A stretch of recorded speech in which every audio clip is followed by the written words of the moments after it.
बिस्मिल्लाहिर्रहमानिर्रहीम। इस्लामी किस्से चैनल के प्यारे व्यूवर्स, अस्सलामु अलैकुम वरहमतुल्लाहि वबरकातुहू।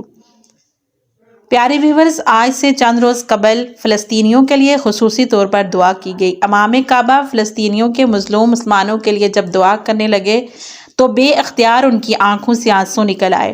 इनसे दुआ करना भी मुश्किल हो गई। ये दुआ खुसूसी तौर पर हुई है, आप भी ये सुने, और ये दुआ पूरी दुनिया में वायरल हुई है।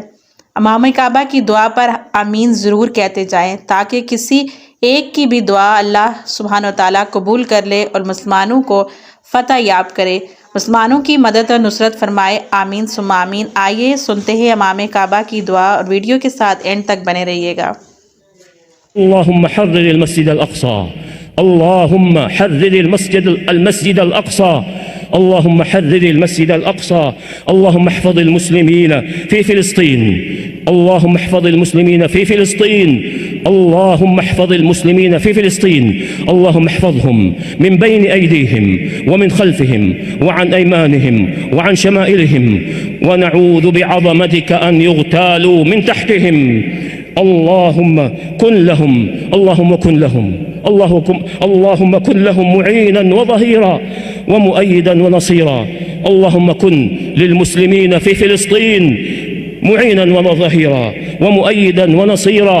اللهم كن للمسلمين في فلسطين معينا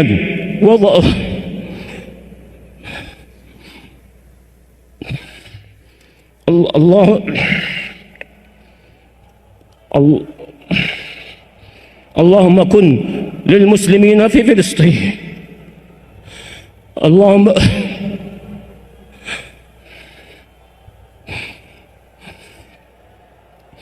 اللهم كن للمسلمين في فلسطين كلهم معينا وظهيرا ومؤيدا ونصيرا. اللهم ارحم ضعفهم، اللهم ارحم ضعفهم وارحم قتلاهم، واكتب أجر الشهادة لقتلاهم.